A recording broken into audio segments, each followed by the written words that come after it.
I've contemplated publishing certain pieces and saying certain things, like, because I know for myself in the real world, like, I don't have any hate or, frustrations like towards any individual white person. And I always hate that when you're advocating on behalf of your community or even yourself, as a Black person, you always have to come in with that, and you have to assuage those who may feel uncomfortable. But I say this all the time. I'm like, my life would be so different if I didn't grow up where I grew up. As I've traveled, as I've seen the world, and even just speaking from different people from the various jobs I've had, it's like I've been able to connect with people, of other races. And like all of that is it's not something that's consistent, within every person. But I'll always grieve growing up where I grew up, because I think for a very long time, you kind of tell yourself a lot of stories, about who you are and where you are in the world, right? In terms of your life, your family, your positioning, your economics, and so forth.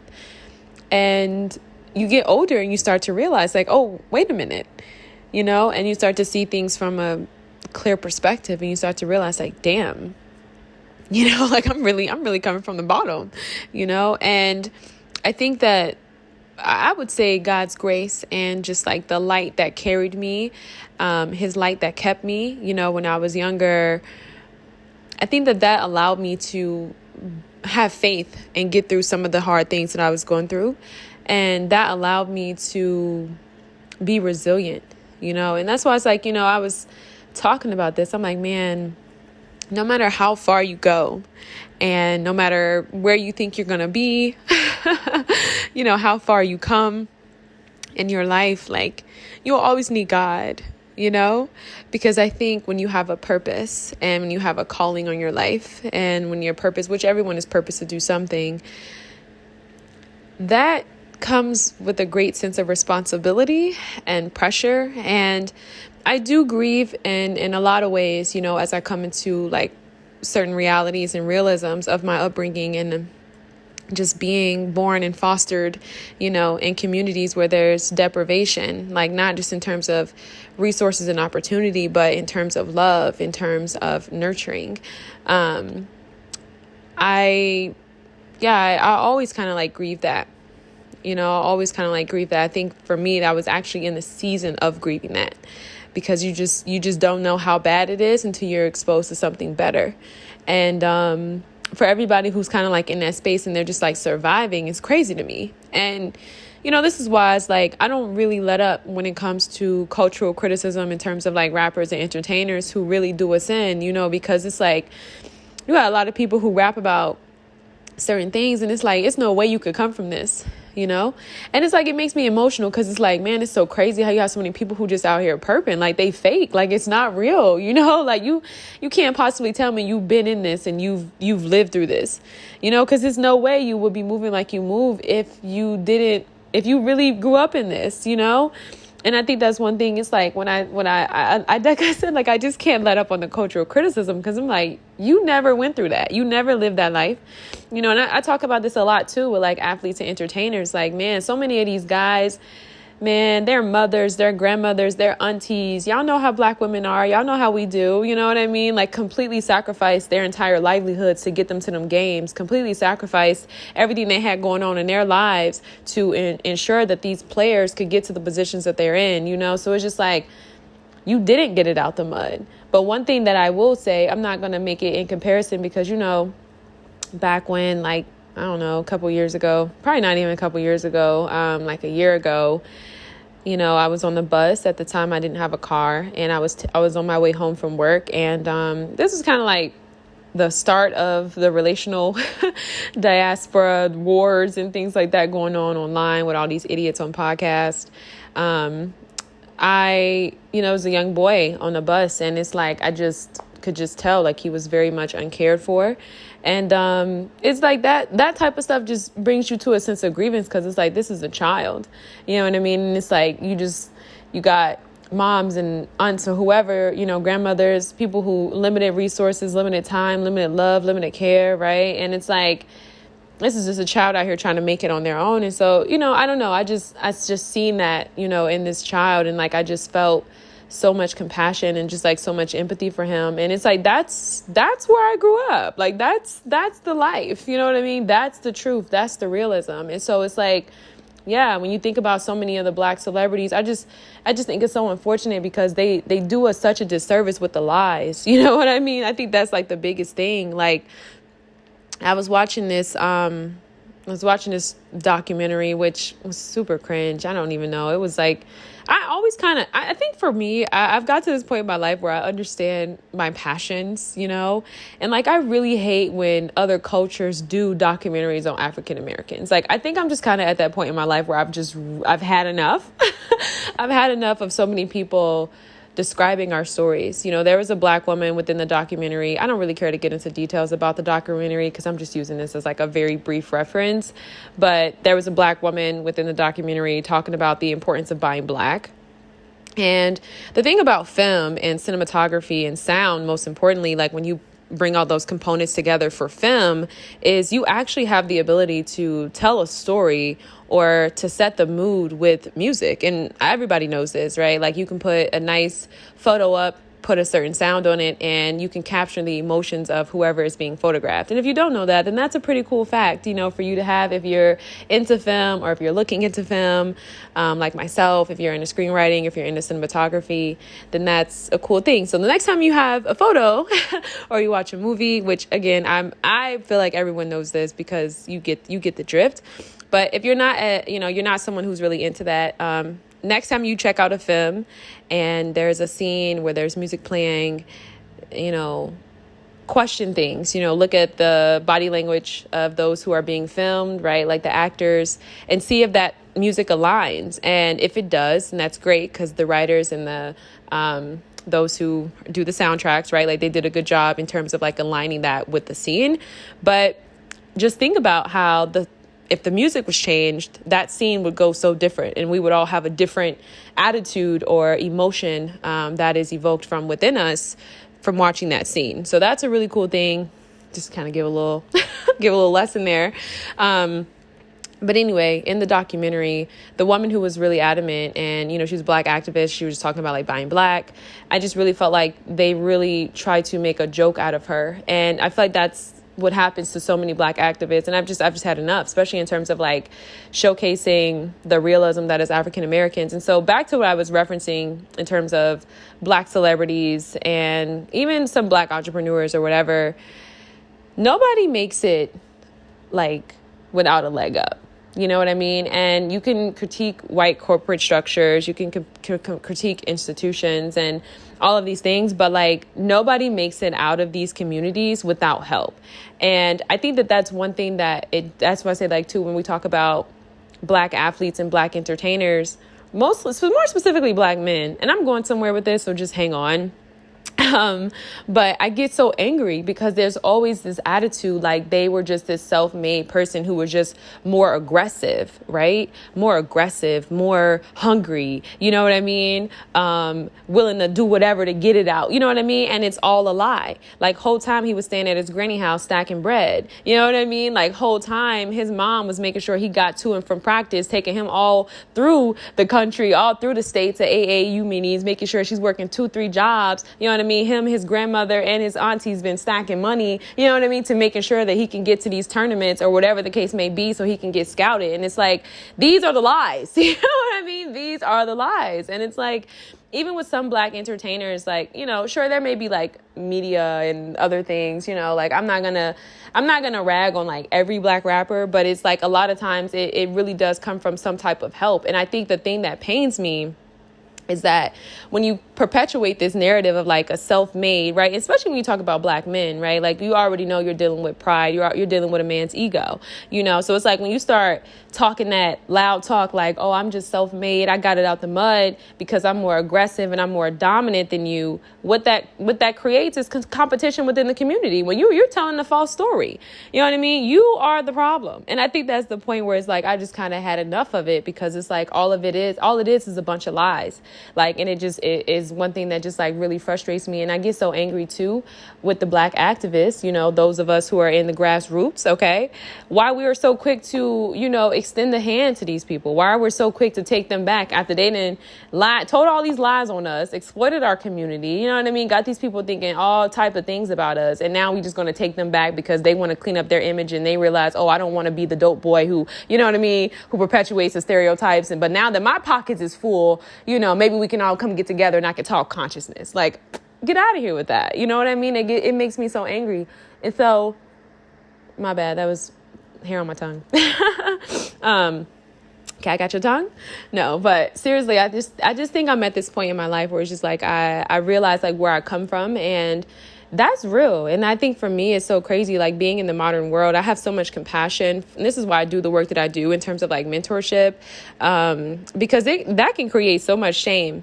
Like when you really live in like really, impoverished communities, when you don't, I'm just going to be honest, you kind of live in the hood, you come from the hood. And it's not even just a matter of being in the hood, because I'm not trying to sweet talk. You know what I mean? Like I'm not, I never went without a meal, it's not that bad. But I'm saying just being in those type of environments, like, like there's a lack of resources, there's a lack of opportunities. Like when you just honestly growing up in poverty, like it just, especially if you're on social media, and especially just the way the world is moving today, it's like, it's kind of seen that if you grow up and you're poor, if you grow up and let's say you made certain mistakes, let's say you had a baby or, I don't know, maybe you had a toxic relationship, or, maybe you went to college much later or whatever the case may be for you, right? We know that like success isn't linear, but the Black path and the Black experience is very peculiar when there's not mentorship, when there's not, any resources, really kind of like role models. And I don't think that role models are lacking in terms of Black men. I think that they're lacking in terms of Black women as well. And so, when you grow up in that and that's your reality and, the rappers make it look glamorous and they really just kind of perpetuate this very monolithic storyline to success, right? It's like, this very narrow path to success, which is basically stating, hey, be the rapper, be the dope boy, be the, you know what I mean? Be the street dude. And that's going to get you out of the hood. Like, it's really crazy to me, but anyway, when you grow up, in these spaces, you start to feel a sense of shame. You're looking at 25-year-olds, 26-year-olds, and maybe they did grow up in the South. Maybe they did grow up in more predominantly, Black communities. Maybe they have more resources, maybe they had mentorship, whatever the case may be.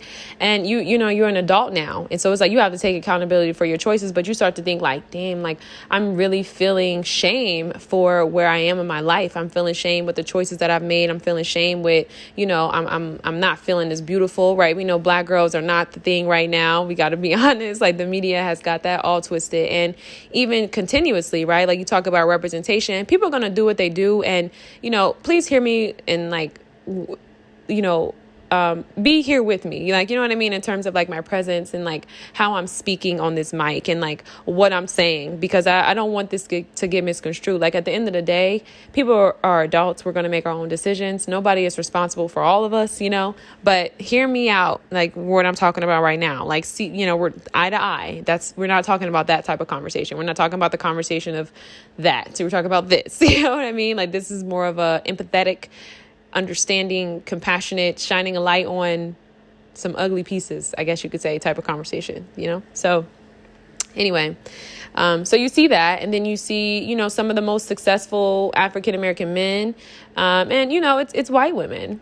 It's white women, and it's like you're at your job. And I think for me, I always say this, like I said in the beginning of the episode, grieving growing up where I grew up. Like I really experienced a lot of racism. I've had a lot of wrongful terminations. I've had a lot of supervisors, white women, white men who were supervisors who have just been like, completely tyrannical.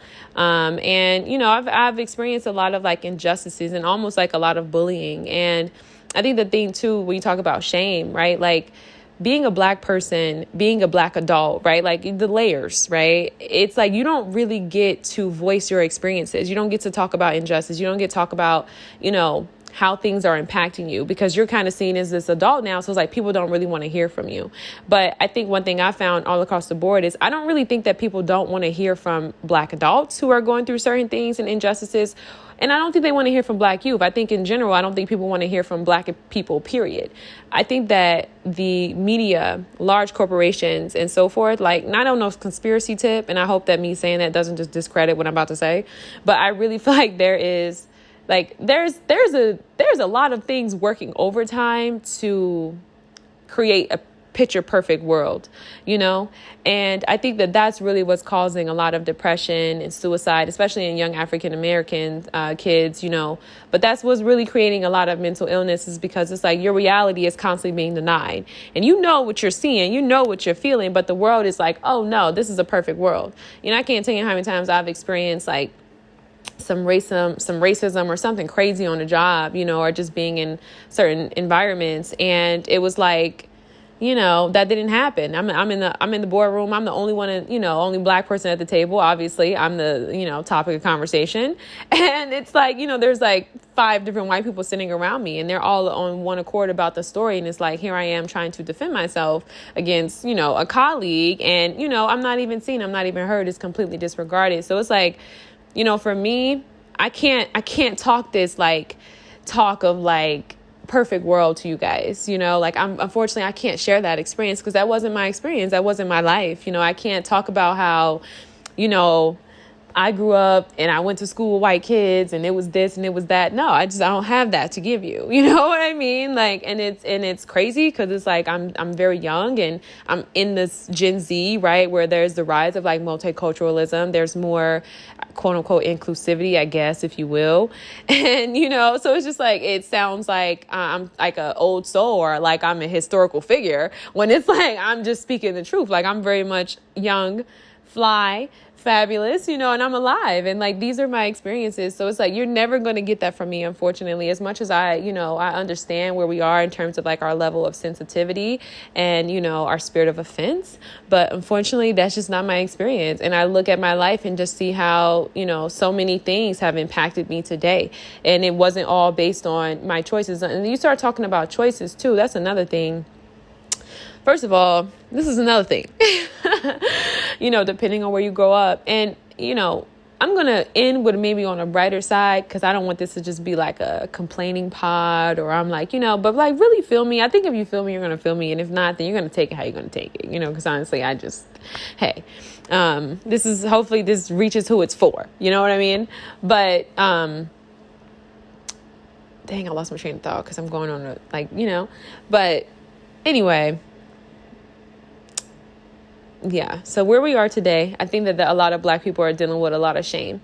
You're going to feel that shame anyway. I think that shame starts when, you're a young girl and, like you see your mom, or you're a young Black kid and your mom is like digging for change for you for like lunch money or the bus or whatever. I think it starts when you visit like the first rich white neighborhood. I think that's probably like one of the first times that it starts, and you just feel wrong. Like you just feel like, I remember I had a lot of moments like that in my life, as a young girl growing up and realizing like where we come from, and my mom, and just how hard my mom worked. My mom had a lot of kids, and, just looking at that comparatively, like in regards to white peers, and you start to feel a sense of shame. And I think that that's the moment where you kind of like have a little beef with your family, or where you come from. And I think that's kind of like where the seed is planted. And I think it's unfortunate that we don't talk to kids about racism. I think it's unfortunate we don't talk to them about their realities, and the realism of that, because that right there is like, I think that sticks with you, right? Like I said, that's the first seed that's planted, and then it starts when you go to, your job, and you start working, and you get like, you get your next job outside of like, your fast food job when you're like, 16, 15, first, got your worker's permit, and then you get to work and, you doing you got your nails on or your hair done or whatever. And I think that's another thing that kind of like starts. And And then it starts with, people correcting your speech.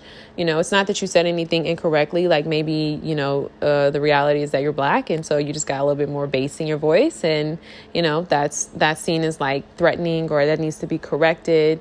It starts when you're sticking up for yourself and you being like ganged up on. It starts when, people are looking at, your boyfriend or your partner. You know what I mean? And there's kind of like that stark judgment there, regardless of y'all situation in which I got going on. And, your name, things like that. Like, I think that's really the start of like Black shame. And so if you fast forward today and you have no recollection of like why things are, and this is why I think history is so important, because it's like, when you don't know why things are, that shame's going to drown you. Because everywhere you turn around, it's like, it's there to meet you, right? It's there to greet you. It's there to tell you like, yeah, you know what I mean? Like, and there's no conversation around that. Like, you don't know why you're angry in the morning. And I'm saying angry in terms of like, for younger kids. I don't have any like listeners like that, but I'm saying that in terms of, being a young woman and not really being able to articulate myself and what was going on. The teacher's messing with you.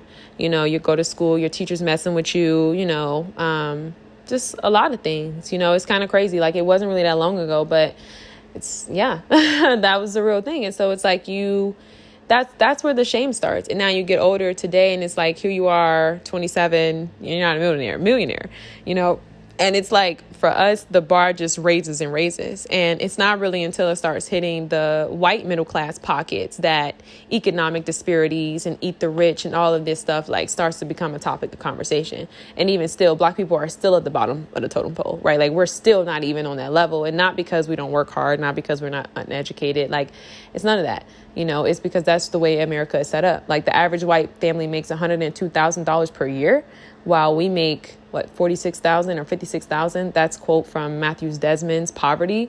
So it's like, when you start to just see that, it's hard.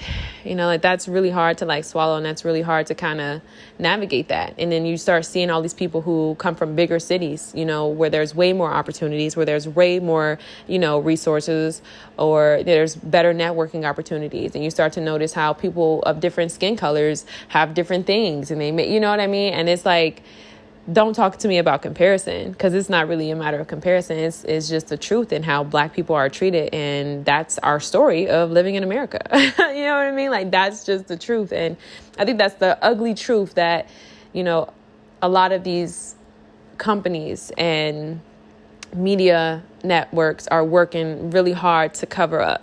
You know what I mean? Like, that's the thing that they're really working overtime to try to hide and smear out, because it's like, if you were to look at that and the truth and look at that, then it's like, it just might fester and like pop into your face, because it's not pretty, it's not a pretty image. So in order to combat the shame, I mean, it's pretty simplistic in terms of like any other modern day advice. I think you got to have faith, because I just don't think that like I said, if you have a calling on your life, or even if you're just moving like what you're carrying is heavy. Your dream is heavy. Your dream is big. And when I say heavy, I mean big. Like, you have a big dream.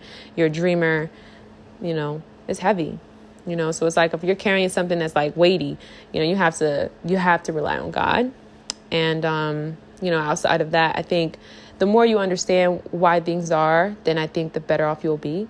And as long as you're making steps every day to improve your situation, in whatever means, then you can overcome. But, our healing journeys are our own. This is just me kind of shining light on the shame that I think a lot of African Americans may be carrying today, just given media representation, and it's so crazy, because it's like the programming is like so deeply embedded, like it's crazy. I've been on this thing where it's like, I've just kind of been watching like hair and like Black beauty and all these different factors that have kind of contributed to Black women's beauty, and what is the standard for beautiful, and how we're I don't even, honestly, that's probably going to be better for an essay, because I think to articulate it just is, I can't find the words for it to land well, so I'm not going to go there. But even looking at that, how that has transitioned, so you're just looking like you're looking at a lot of competition, you're looking at, and the world is competitive, like inevitably. But I just think when you start to consider like all the factors, it can be overwhelming, so I don't know. This is more so just like entry 1, February 10th. I hope you took something from this. Peace.